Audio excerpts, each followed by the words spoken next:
사도행전 1장.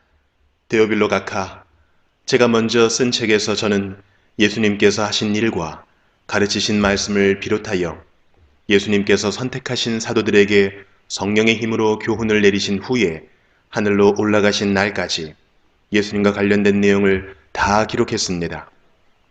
예수님께서는 고난을 받으신 후 사도들에게 자신의 모습을 보여주셨고 여러 가지 방법으로 자기가 살아계시다는 것을 증언하셨습니다. 예수님은 40일 동안이나 이 사람들에게 나타나셨으며 하나님의 나라에 관해 말씀하셨습니다. 어느 날 예수님께서는 사도들과 함께 식사를 하시다가 이런 말씀을 하셨습니다. 예루살렘을 떠나지 말고 내 아버지께서 약속하신 선물을 기다려라. 이 약속의 내용은 내가 전에 말했고 너희도 들은 것이다. 약속의 내용은 이것이다. 요한은 물로 세례를 주었지만 너희는 얼마 안 있어 성령으로 세례를 받을 것이다. 사도들이 한 자리에 모여서 예수님께 물었습니다. 주님, 주님께서 이스라엘을 다시 회복시키실 때가 지금입니까? 그러자 예수님께서 대답하셨습니다. 때와 시기는 오직 아버지의 권한으로 정하신 것이니 너희가 알 일이 아니다. 다만 성령이 너희에게 오시면 너희는 권능을 받아 예루살렘과 온 유대와 사마리아와 그리고 땅끝까지 가서 내 증인이 될 것이다. 예수님께서는 이 말씀을 하신 뒤에 그들이 보는 앞에서 하늘로 올라가셨습니다. 그가 올라가시는 모습은 구름에 가려 보이지 않았습니다. 예수님께서 올라가실 때에 그들은 하늘만 쳐다보고 있었습니다. 그런데 갑자기 흰옷을 입은 두 사람이 나타나 그들 곁에 섰습니다. 두 사람은 그들을 향해 갈릴리 사람들이여, 왜 여기 서서 하늘을 쳐다보십니까? 여러분을 떠나 하늘로 올라가신 이 예수님께서는 여러분이 본 그대로 다시 오실 것입니다. 라고 말했습니다. 그런 뒤에 사도들은 올리브산을 떠나 예루살렘으로 돌아갔습니다. 올리브산은 예루살렘에서 가까워 안식일에도 걸어갈 수 있는 거리였습니다. 그들은 예루살렘에 들어와서 그들이 묵고 있던 다락방으로 올라갔습니다. 다락방에 모인 사람들은 베드로와 요한, 야고보와 안드레, 빌립과 도마, 바돌로메와 마테, 알페오의 아들 야고보와 열심당원 시몬, 그리고 야고보의 아들 유다였습니다. 이 사람들은 여자들과 예수님의 어머니 마리아와 예수님의 동생들과 함께 꾸준히 한 마음으로 기도하였습니다. 며칠 후 한 120명쯤 되는 신자들이 한 자리에 모였습니다. 베드로가 자리에서 일어나 말했습니다. 형제 여러분, 성령께서 다윗을 통해 유다에 관해 말씀하신 것 중에 유다가 예수님을 잡아간 사람들의 앞잡이가 될 것이라고 예언한 성경 말씀이 이루어졌습니다. 유다는 우리와 행동을 같이 했던 사람이며 우리처럼 사도직을 맡았던 사람이었습니다. 유다는 의롭지 못한 행동을 한 대가로 받은 돈으로 밭을 샀습니다. 그리고 바로 이 밭에서 거꾸로 떨어져 배가 터지고 창자가 밖으로 나온 채 죽었습니다. 예루살렘에 사는 사람이라면 누구나 이 소문을 들어 알고 있습니다. 그래서 사람들은 이 밭을 자기들 말로 아겔다마라고 부르고 있습니다. 아겔다마란 피의 밭이란 뜻입니다. 시편에 다음과 같이 기록되어 있습니다. 그의 집을 폐허로 만드시고 아무도 그곳에 살지 못하게 하소서. 또 시편 다른 곳에는 다른 사람이 그의 직책을 차지하게 하소서라고 기록되어 있습니다. 그러므로 주 예수님께서 우리와 함께 이곳저곳을 다니시던 동안 우리와 같이 다녔던 사람 중에서 한 사람을 뽑아야 하겠습니다. 뽑힐 사람은 요한이 사람들에게 세례를 주던 때부터 예수님께서 우리를 떠나 하늘로 올라가실 때까지 우리와 함께 있던 사람이어야 합니다. 그 사람은 우리와 함께 예수님의 부활을 증언하는 증인이 될 것입니다. 그러자 사람들은 유스도라고 알려져 있고 바사바라고도 불리는 요셉과 마띠아 두 사람을 추천했습니다. 그때 사도들은 주님께서는 모든 사람의 마음을 아십니다. 주님께서는 이 두 사람 중 누구를 선택하셨습니까? 자기 직분을 떠나 자기가 원래 속했던 곳으로 간 유다를 대신해서 이 사도의 직분을 맡을 사람이 누구인지를 저희에게 보여주십시오 라고 기도했습니다. 기도를 마친 후 제비를 뽑아보니 마띠아가 뽑혔습니다. 이때부터 마띠아는 다른 11사도와 함께 사도가 되었습니다. 행전 2장. 오순절이 되어 제자들이 한 곳에 모두 모였습니다. 그때 갑자기 하늘에서 세찬 바람 소리 같은 것이 나더니 사람들이 앉아있던 집안을 가득 채웠습니다. 그리고 혀처럼 생긴 불꽃이 사람들 눈앞에 나타났습니다. 그 불꽃은 여러 갈래로 갈라져 그곳에 모인 한 사람 한 사람 위에 머물렀습니다.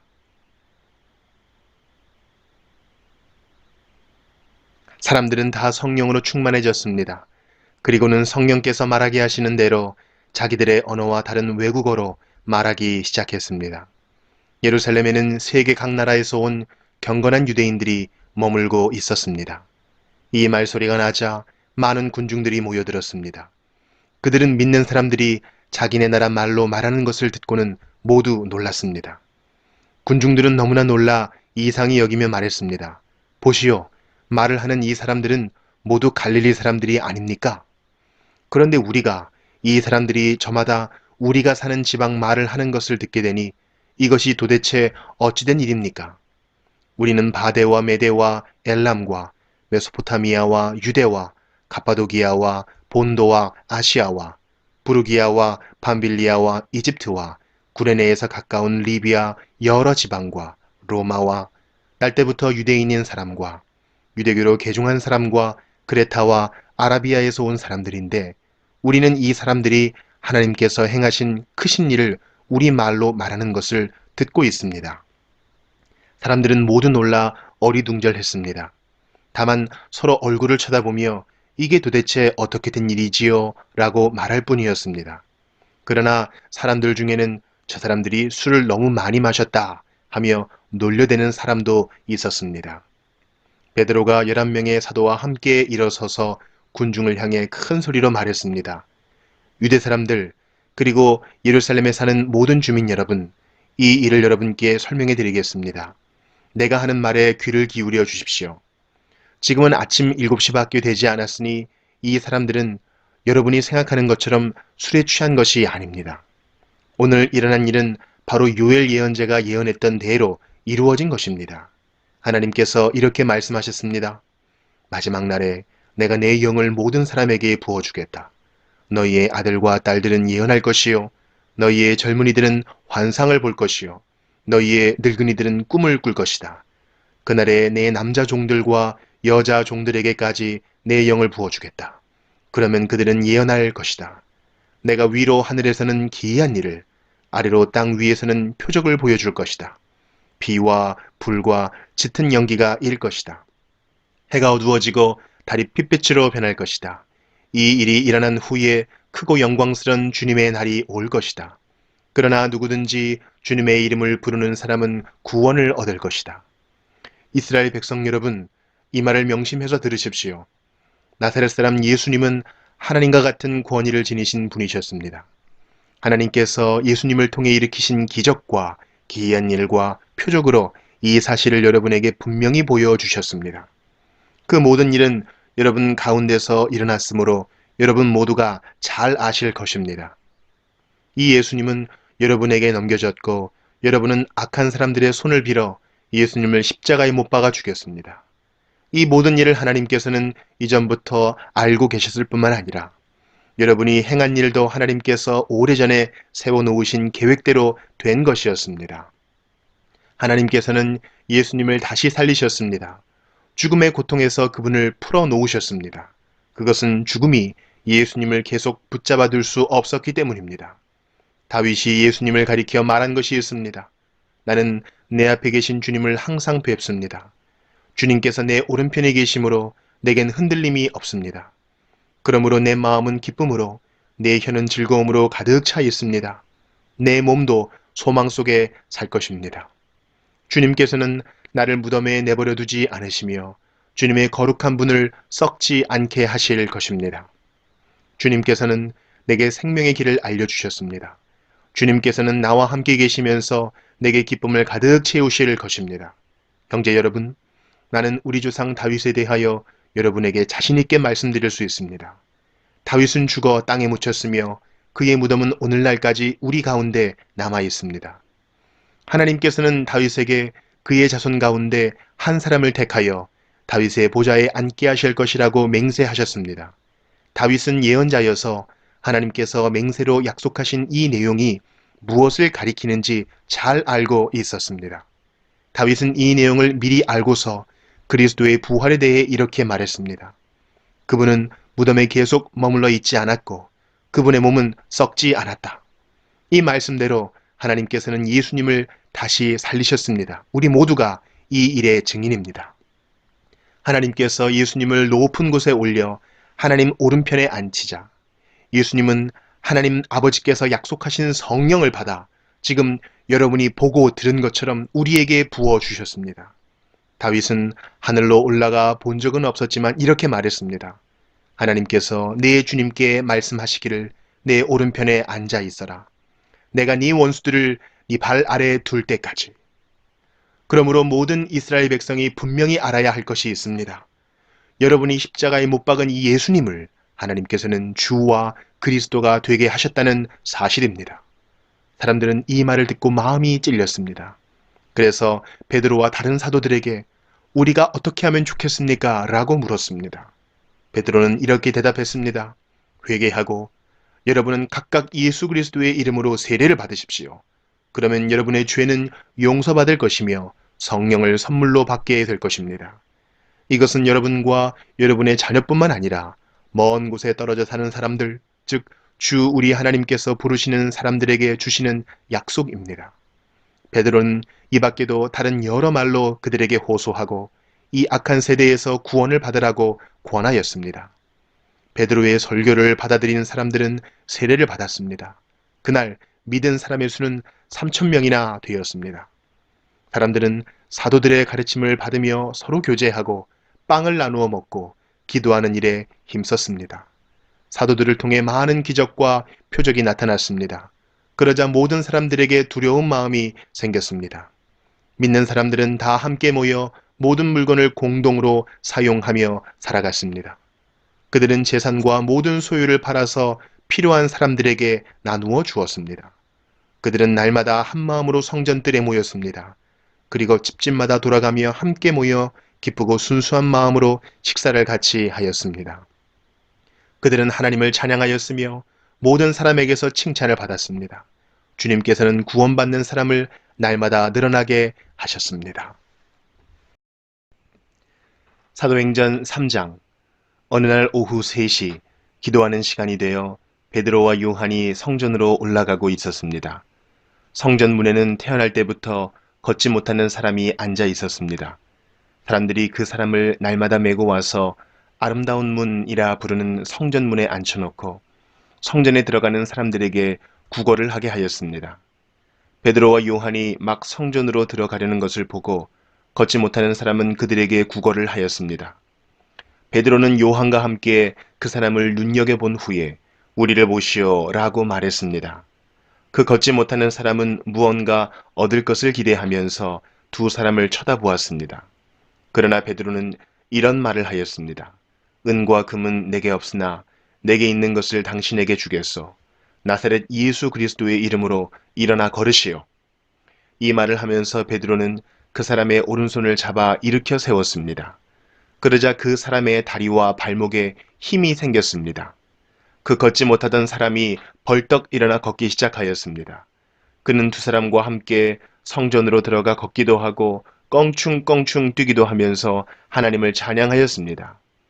모든 사람이 걷지 못하던 사람이 걸어다니는 것과 하나님을 찬양하는 것을 보았습니다. 사람들은 그가 전부터 성전의 아름다운 문에 앉아 구걸하던 바로 그 사람이라는 것을 알고서 눈앞에서 벌어진 이 일로 인해 크게 놀라며 이상하게 생각했습니다. 그 사람은 베드로와 요한을 꼭 붙들고는 놓아주질 않았습니다. 사람들이 모두 놀라 베드로와 요한을 보러 솔로몬 행각이라 부르는 곳으로 몰려들었습니다. 베드로가 이 사람들을 보고 말했습니다. 이스라엘 백성 여러분, 왜 이 일로 놀라십니까? 왜 그런 눈으로 우리를 보고 계십니까? 우리의 능력이나 우리의 경건함 때문에 이 사람이 걸을 수 있게 되었다고 생각하십니까? 우리 조상의 하나님이신 아브라함과 이삭과 야곱의 하나님께서 그분의 종이신 예수님을 영화롭게 하셨습니다. 여러분은 예수님을 넘겨주어 죽게 했습니다. 빌라도가 그분을 풀어주자고 선고했을 때도 여러분은 빌라도 앞에서 그분을 부인했습니다. 여러분은 거룩하고 의로우신 예수님을 풀어주는 것을 반대하고 그 대신 살인자를 풀어달라고 요구했습니다. 마침내 여러분은 생명의 주님을 죽였습니다. 하지만 하나님께서는 그분을 죽은 자들 가운데서 살리셨습니다. 우리는 이 일의 증인입니다. 예수님의 이름을 믿는 믿음 때문에 여러분이 보고 아는 이 사람이 건강하게 되었습니다. 여러분 모두가 보시다시피 예수님의 이름과 그분을 믿는 믿음으로 이 사람이 완전한 치료를 받은 것입니다. 형제 여러분, 저는 여러분들이 여러분의 지도자들처럼 예수님이 어떤 분이신지 잘 알지 못하여 이런 일을 행했다는 것을 압니다. 하지만 하나님께서는 모든 예언자들을 통해 그리스도께서 고난을 당하실 것이라고 미리 말씀하셨던 것을 이렇게 이루셨습니다. 그러므로 여러분은 회개하고 하나님께로 돌아오십시오. 그리하면 여러분의 죄는 씻음 받을 것입니다. 주님께서 주시는 새로운 때가 올 것입니다. 또 주님께서 여러분을 위해 미리 정하신 그리스도 예수를 보내주실 것입니다. 예수님은 하나님께서 오래전부터 그의 거룩한 예언자들을 통해 약속하신 대로 모든 것을 원래의 모습대로 회복시킬 때까지 하늘에 머물러 계셔야만 합니다. 모세가 전에 이런 말을 하였습니다. 너희 주 하나님께서 너희 형제들 중에서 나와 같은 예언자 한 사람을 세우실 것이다. 너희는 무엇이든 그분이 하시는 말씀에 귀를 기울여야 한다. 누구든지 그분의 말을 듣지 않는 사람은 하나님의 백성 가운데서 끊어질 것이다. 사무엘을 비롯해서 그의 뒤를 이어 하나님의 말씀을 전한 모든 예언자들이 이 시대에 대해 예언하였습니다. 여러분은 예언자들의 후손들이며 하나님께서 여러분의 조상과 맺으신 언약의 후손들입니다. 하나님께서는 아브라함에게 이런 말씀을 하셨습니다.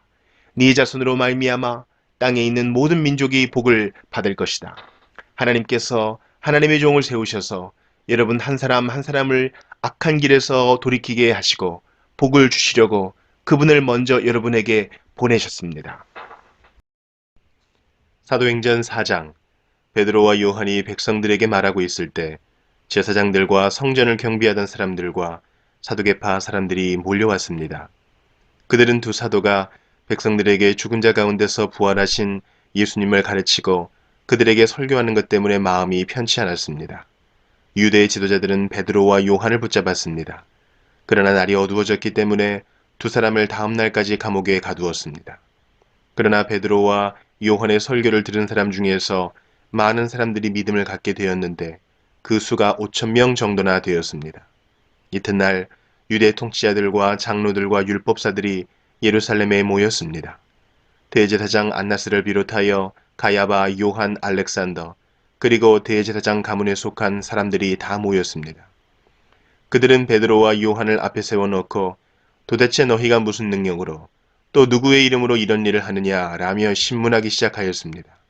그때 베드로가 성령으로 충만하여 그들을 향해 다음과 같이 대답했습니다.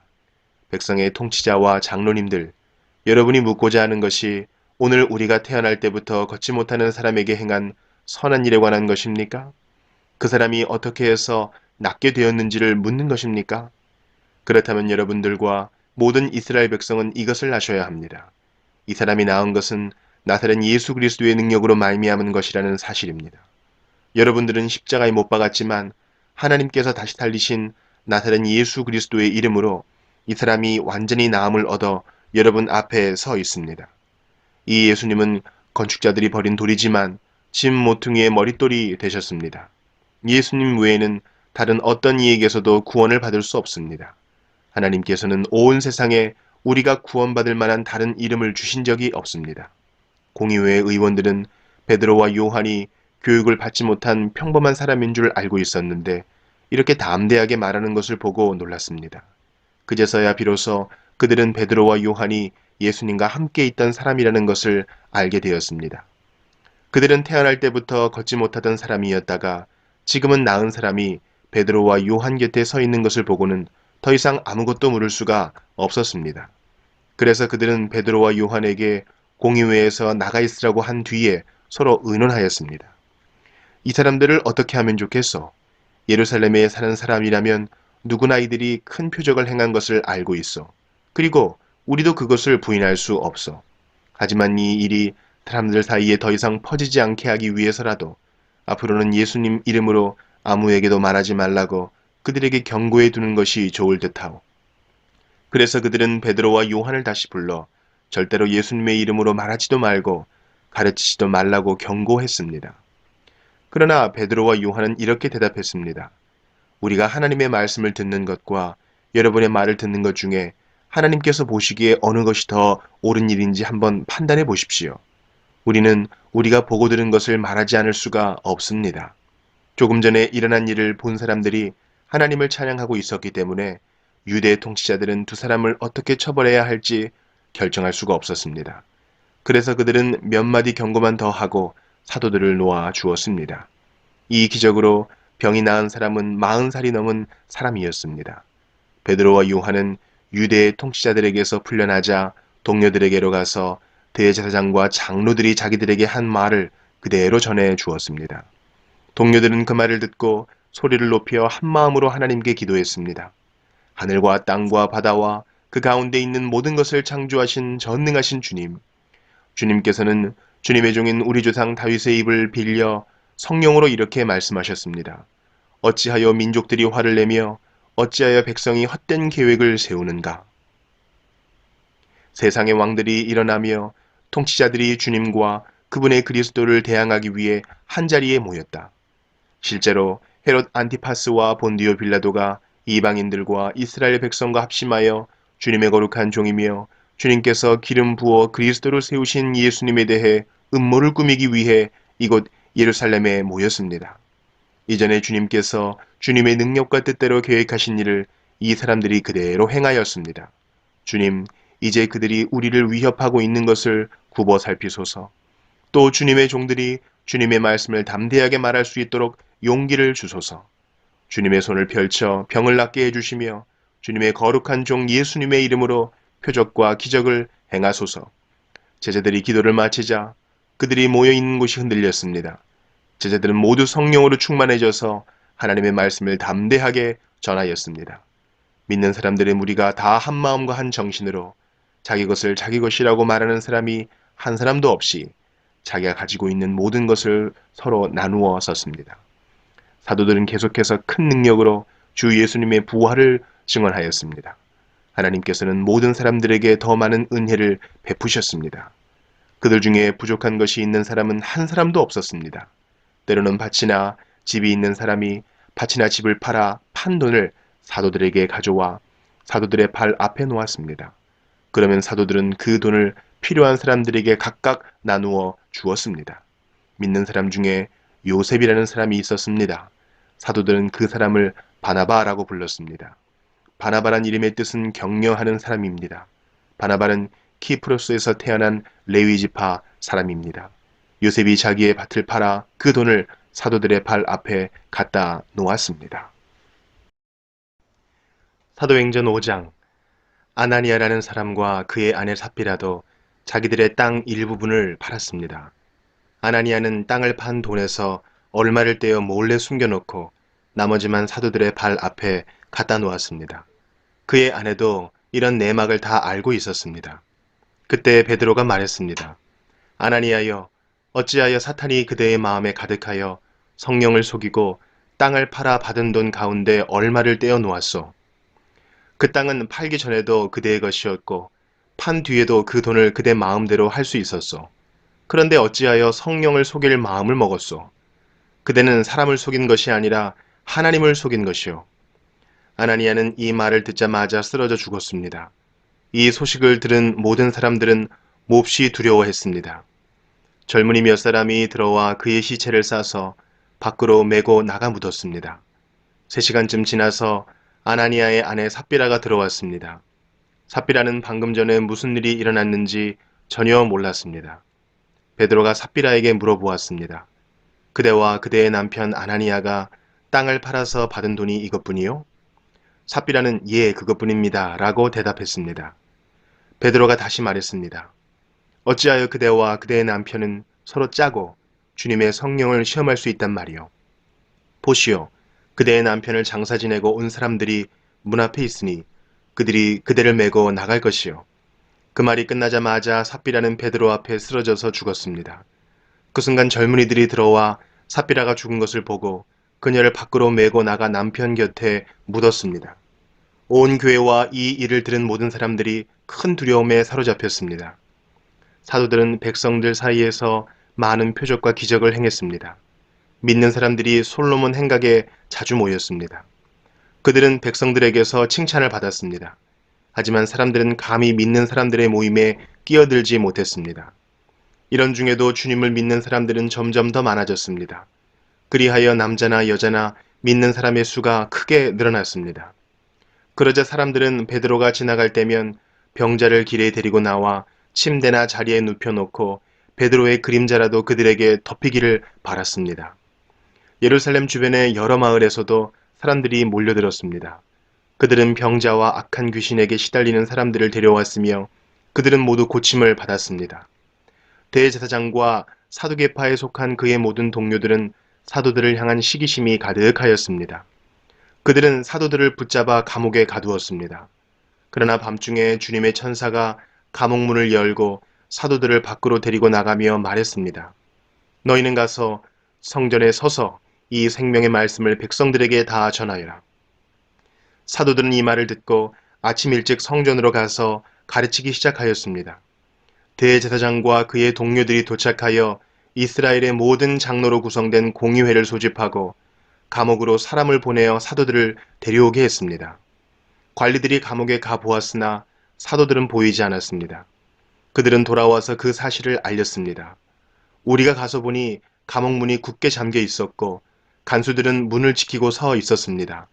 그런데 문을 열고 보니 감옥 안에는 아무도 없었습니다. 이 말을 듣고 성전 경비대장과 제사장들은 사도들에게 일어난 일로 놀라며 당황했습니다. 바로 그때 어떤 사람이 와서 보십시오. 여러분이 감옥에 가두었던 사람들이 성전 뜰에 서서 백성들을 가르치고 있습니다. 라고 말했습니다. 그러자 성전 경비대장은 그의 부하들을 밖으로 데리고 나가 사도들을 다시 잡아왔습니다. 그러나 그들은 사람들이 자기들에게 돌을 던질까 두려워 폭력을 쓰지는 않았습니다. 성전 경비대에 속한 사람들이 사도들을 데려와 공의회 앞에 세우자 대제사장이 사도들에게 물었습니다. 우리가 이 이름으로 가르치지 말라고 단단히 주의를 주었는데도 그대들은 예루살렘을 온통 그대들의 가르침으로 채워놓았소. 그리고 예수를 죽인 책임을 우리에게 넘기려 하고 있어.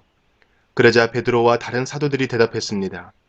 우리가 사람이 아니라 하나님께 복종해야 하는 것은 당연한 일입니다.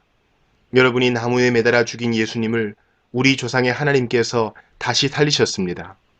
하나님께서는 이 예수님을 높이 올리셔서 하나님 오른편에 앉게 하셨습니다.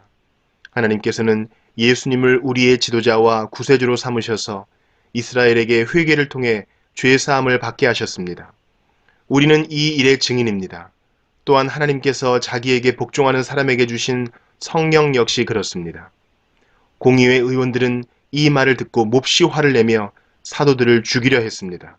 갑자기 가말리엘이라는 한 바리새파 사람이 공의회 자리에서 벌떡 일어났습니다. 그는 율법사이며 모든 백성에게 존경을 받는 사람이었습니다. 가말리엘은 사도들을 잠깐 밖에 나가 있게 하고 공의회 의원들에게 이렇게 말했습니다. 이스라엘 사람들이여, 여러분들이 이 사람들에게 어떤 행동을 하려 하는지 깊이 생각해 보십시오. 얼마 전에 드다가 출연했을 때의 일을 기억하십니까? 드다는 자기가 대단한 인물이라고 주장했고 400명가량 되는 사람이 그를 따라다녔습니다. 그러나 그가 죽임을 당하자 그를 따르던 사람들도 뿔뿔이 흩어져 없어지고 말았습니다.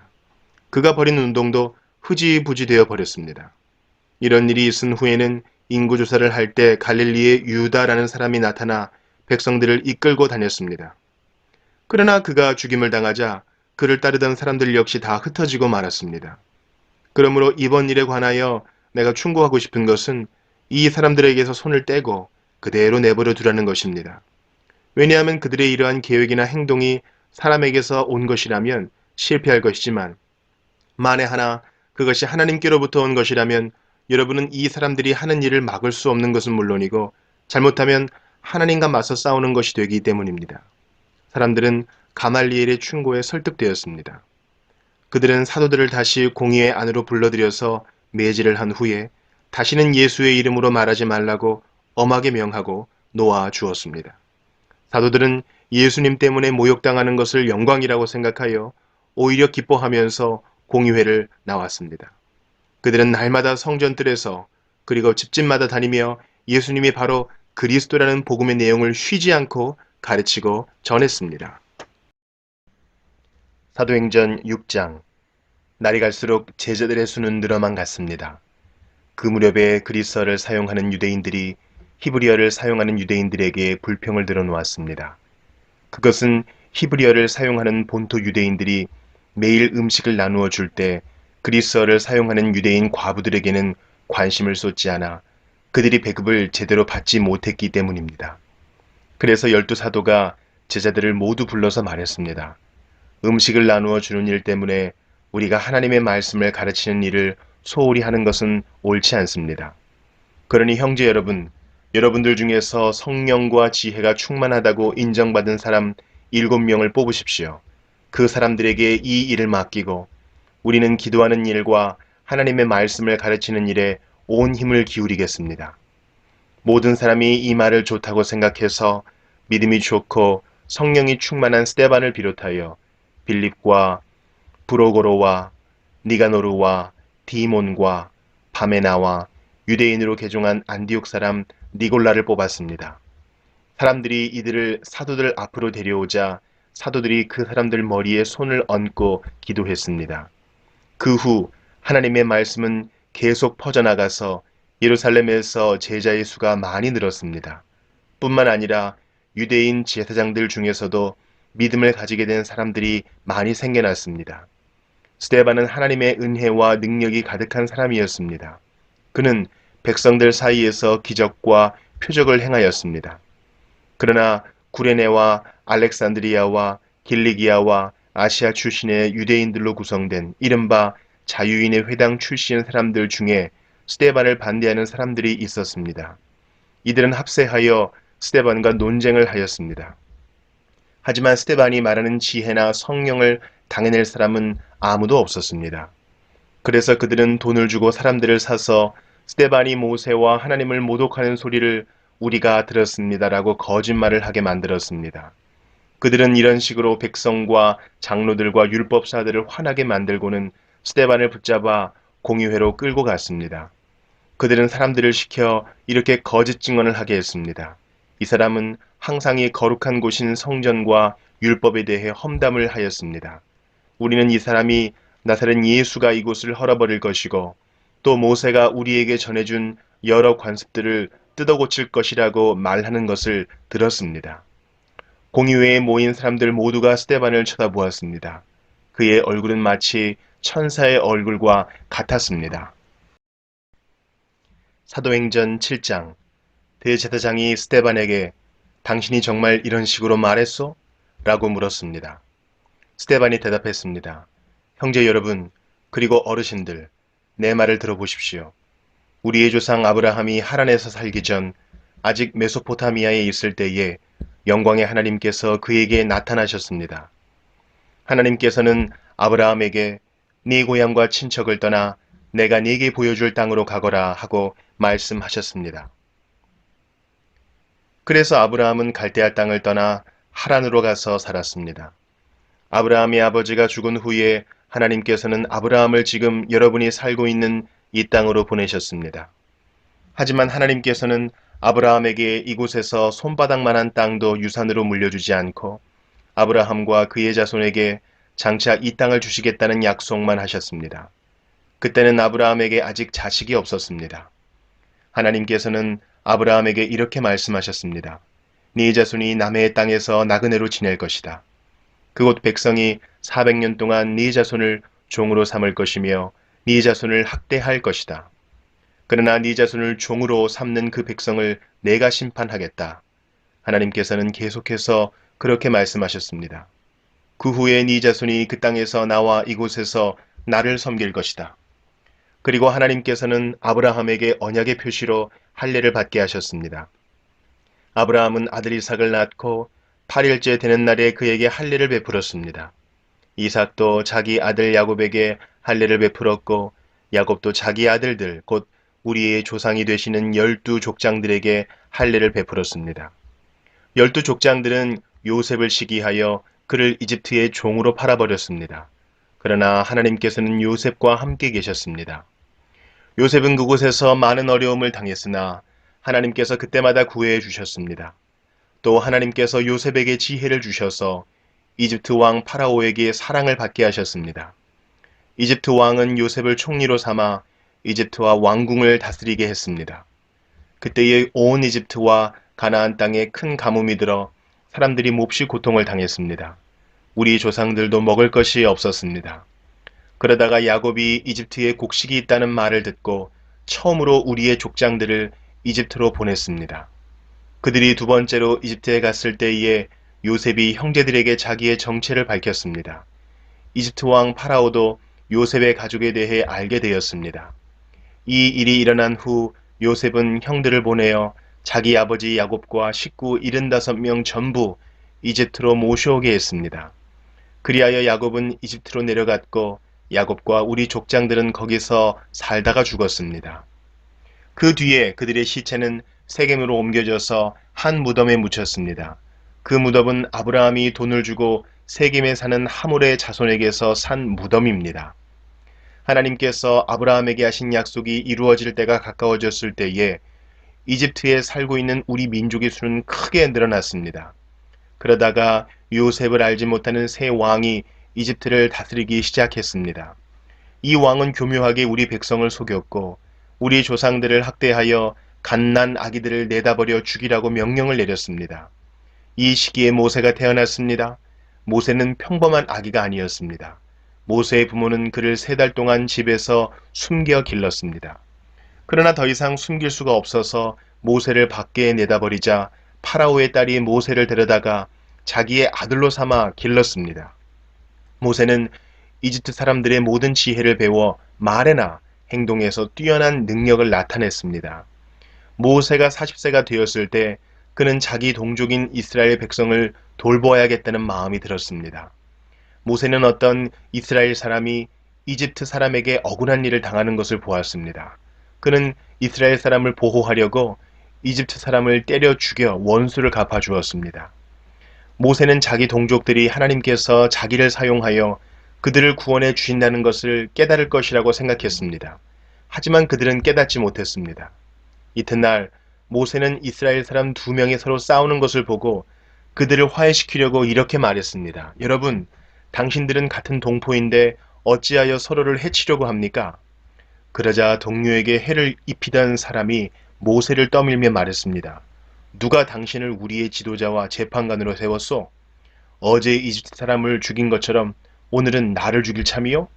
모세는 그 말을 듣고 이집트를 떠나 미디안 땅으로 도망쳤습니다. 모세는 그곳에서 나그네로 살면서 아들을 둘 낳았습니다. 40년이 지난 뒤에 시내산 근처에 있는 광야에서 한 천사가 가시나무 떨기 불꽃 가운데 모세에게 나타났습니다. 모세가 그 모습을 보고 놀라 좀 더 자세히 살펴보려고 가까이 다가갔을 때 주님의 음성이 들려왔습니다. 나는 너의 조상의 하나님, 곧 아브라함의 하나님, 이삭의 하나님, 야곱의 하나님이니라. 모세는 두려워 떨기 시작했습니다. 감히 얼굴을 들어 소리나는 곳을 바라보지 못하였습니다. 그때 주님께서 모세에게 말씀하셨습니다. 네 발의 신을 벗어라. 네가 서 있는 곳은 거룩한 곳이다. 나는 이집트에 있는 내 백성이 학대받는 것을 보았고 그들이 부르짖는 소리를 들었다. 나는 내 백성을 해방시키러 내려왔다. 이제 내가 너를 다시 이집트로 보내겠다. 하나님께서 보내신 이 모세는 이스라엘 백성들이 누가 당신을 우리의 지도자와 재판관으로 세웠소? 라고 하면서 저버린 바로 그 모세입니다. 하나님께서는 떨기나무 가운데 그에게 나타난 천사를 통하여 이 모세를 지도자와 해방자로 삼으시고 그들에게 보내셨습니다. 그래서 모세는 백성들을 이집트에서 이끌어냈습니다. 모세는 이집트에서 홍해에서 그리고 40년 동안 광야에서 많은 기적과 표적을 행하였습니다. 바로 이 모세가 이스라엘 백성에게 하나님께서 너희 가운데서 나와 같은 예언자를 세워주실 것이다 라고 말한 사람입니다. 이 모세는 시내산에서 그에게 말씀을 전해주던 천사와 우리 조상들과 함께 광야 교회에 있었습니다. 모세는 생명의 말씀을 받아 우리에게 전해 주었습니다. 그러나 우리 조상들은 모세에게 순종하기를 거부하고 모세를 저버렸습니다. 그들은 마음속으로 이집트로 돌아가려 했습니다. 그들은 아론에게 우리를 이집트에서 인도해낸 모세에게 무슨 일이 생겼는지 모르겠으니 우리를 인도할 신을 만들어 주십시오 라고 말했습니다. 그들이 송아지처럼 생긴 우상을 만든 것이 바로 그때였습니다. 그들은 송아지 우상에게 제물을 바치고 자기들의 손으로 만든 것을 섬기며 즐거워하였습니다. 그러자 하나님께서는 그들에게서 돌아서시고 그들이 천체들을 섬기게 내버려 두셨습니다. 그것은 예언자들의 책에 적힌 것과 같습니다. 이스라엘 백성아, 너희가 광야에 40년 동안 있을 때에 나에게 희생제물과 예물을 가져온 적이 있느냐? 너희는 너희가 예배하려고 만든 몰록의 신당과 별의 신 레판의 우상들을 섬겼다. 그러므로 내가 너희를 바빌론 저편으로 포로로 보낼 것이다. 우리 조상들이 광야에서 지낼 때에 증거의 장막이 그들 곁에 있었습니다. 그 장막은 하나님께서 모세에게 명령하셔서 만들게 하신 장막입니다. 이 장막은 모세가 하나님께서 보여주신 모형을 따라 만든 것입니다. 그 후에 여호수아의 인도에 따라 우리 조상들이 이 장막을 가지고 가나안 땅에 들어갈 때에 하나님께서 그 땅에 살고 있던 여러 민족을 쫓아내셨습니다. 이 장막은 다윗 시대까지 그 땅에 있었습니다. 다윗은 하나님 앞에서 은혜를 받은 사람이었습니다. 다윗은 야곱의 집을 위해 하나님의 처소를 짓게 해달라고 간구하였습니다. 그런데 정작 하나님을 위해 집을 지은 사람은 솔로몬이었습니다. 하지만 예언자가 말한 것처럼 가장 높으신 하나님께서는 사람이 손으로 지은 집에 살지 않으십니다. 주님께서 말씀하셨다. 하늘은 내 보좌요, 땅은 내 발판이다. 너희가 나를 위해 무슨 집을 지을 수 있겠느냐? 내가 쉴 곳이 어디겠느냐? 이 모든 것이 다 내가 만든 것이 아니냐? 고집센 사람들이여, 여러분들의 마음은 어찌 그리 완악하며 귀는 꽉 막혔습니까? 여러분들은 여러분의 조상들처럼 항상 성령을 거역하고 있습니다. 여러분의 조상들이 핍박하지 않은 예언자가 한 사람이나 있었습니까? 그들은 심지어 의인이 올 것을 예언한 사람들을 죽이기까지 했습니다. 이제 여러분은 바로 그 의인조차도 알아보지 못하고 배반하여 죽였습니다. 여러분은 천사들이 전해준 모세의 율법을 받고도 그것을 지키지 않았습니다. 공의회 의원들은 스데반이 하는 말을 듣고 몹시 화가 나서 스데반을 보며 이를 갈았습니다. 그러나 스데반은 성령이 충만하여 하늘을 쳐다보았습니다. 그는 하나님의 영광과 예수님께서 하나님의 오른편에 서 계신 것을 보았습니다. 스데반이 외쳤습니다. 보십시오. 하늘이 열리고 하나님의 오른편에 인자가 서 계신 것이 보입니다.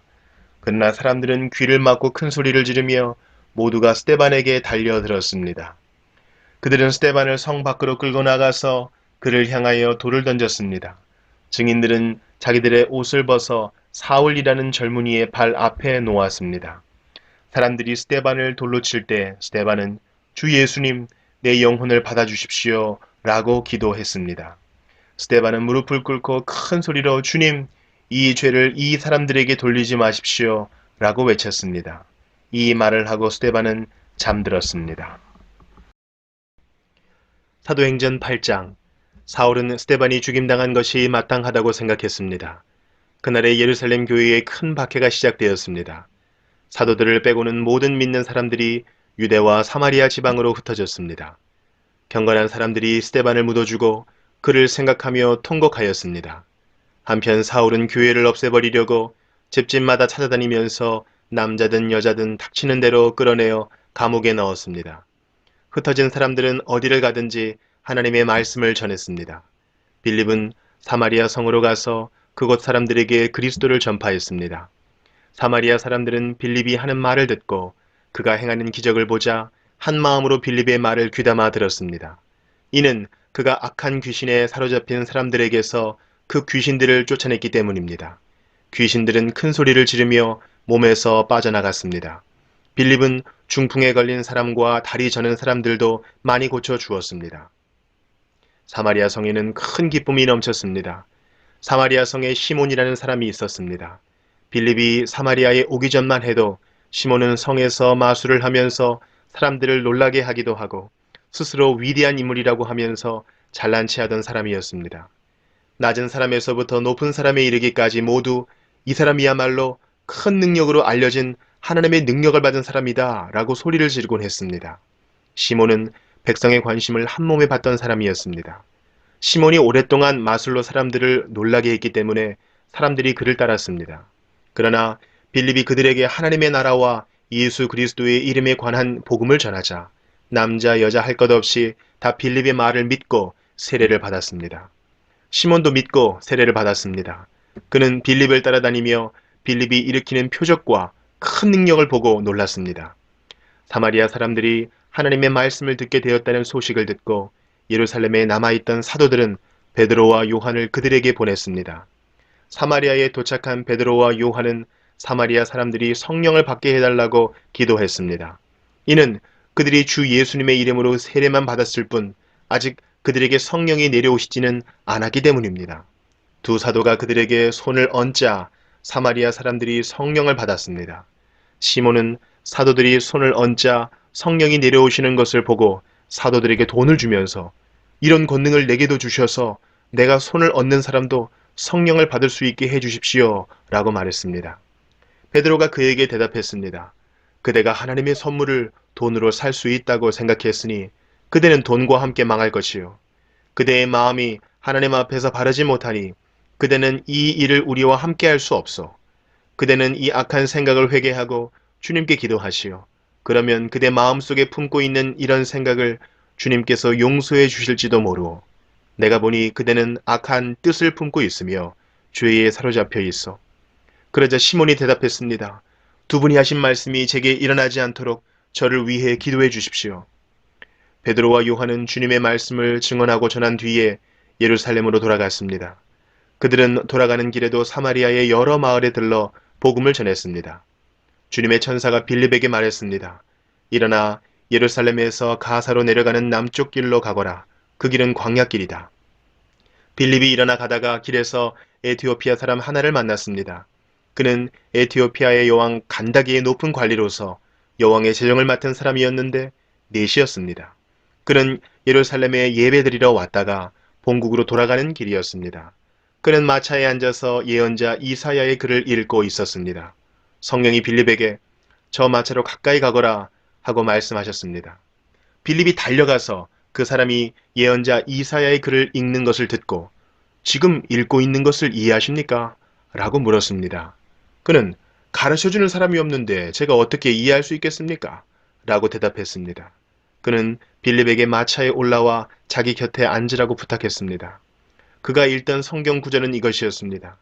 그는 도살장으로 가는 양처럼 끌려갔다. 털을 깎는 사람 앞에 있는 양처럼 잠잠했으며 입을 열지 않았다.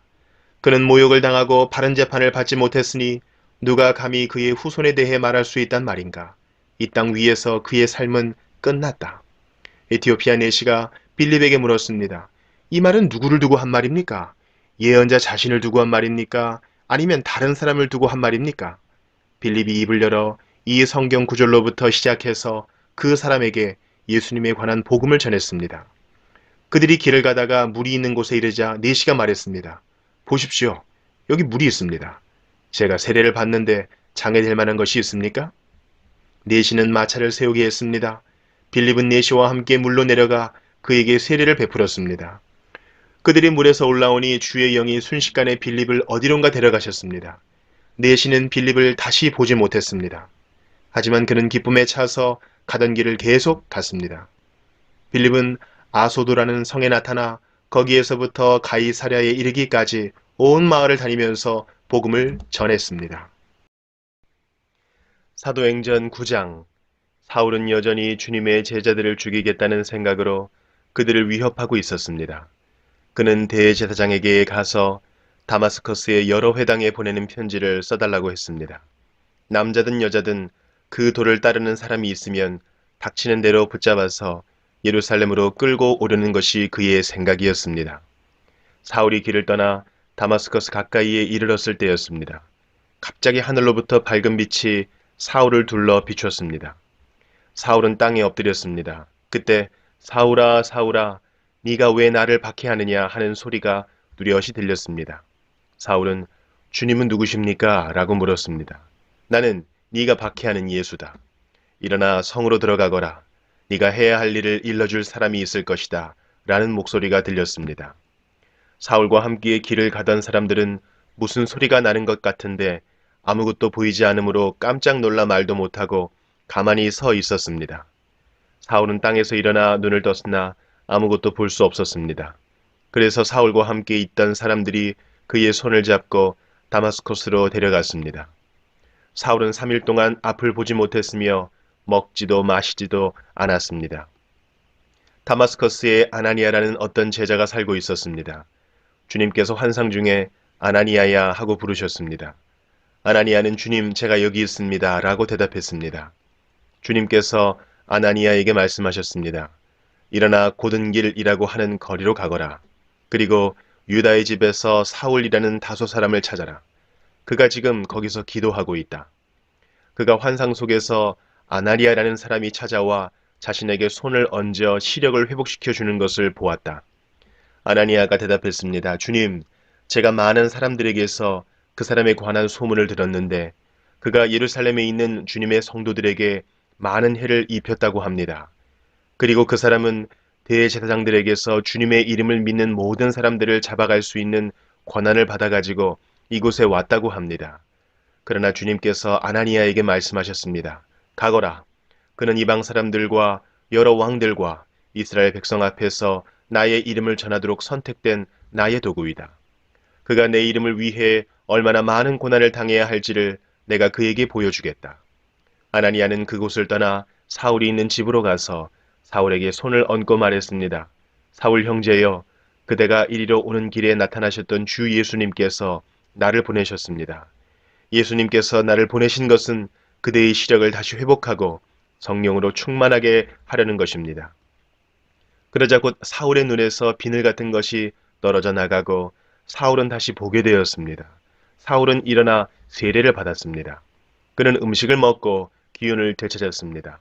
사울은 며칠 동안 다마스커스에 있는 제자들과 함께 지냈습니다.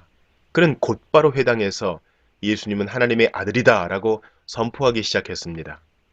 사울의 설교를 들은 사람들은 놀라서 물었습니다. 이 사람은 예루살렘에서 예수님을 믿던 사람들을 닥치는 대로 죽이던 사람이 아닙니까?